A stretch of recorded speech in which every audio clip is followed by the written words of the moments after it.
جان مادر،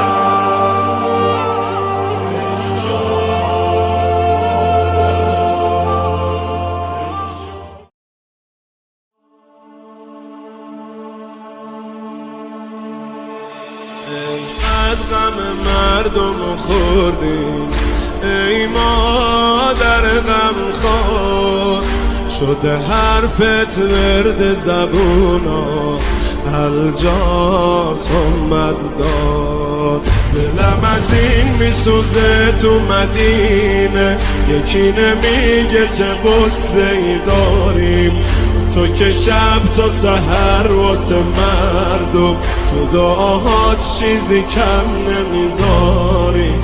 جوری فتنه شده که تو حتی میون خوبام یاری نداری.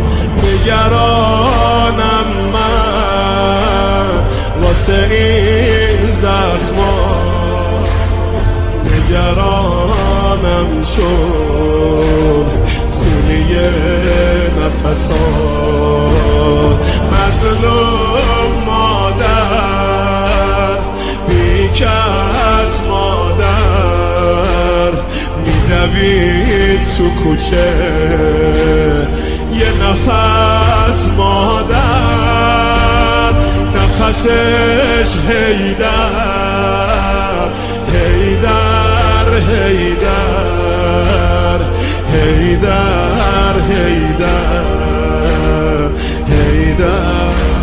بگو جان دلم هیدر، دنبال هیدر میدوید، از سینه اش خود میزده.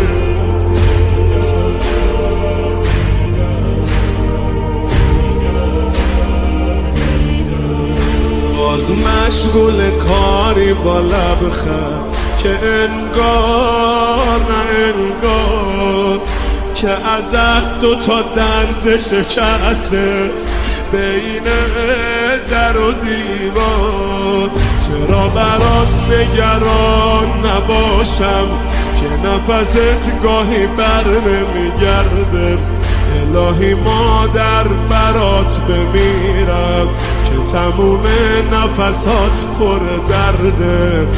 اون دستای مهربونه دیگه موهامونو شونه نکرده. چی شده پهلو کبوده بازود، چه برم داره گوشه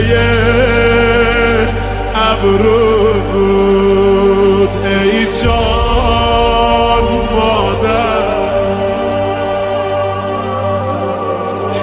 بیکس مادر، چی شده پهلو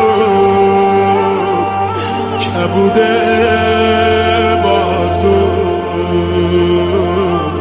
چه برم داره گوشه ابرو.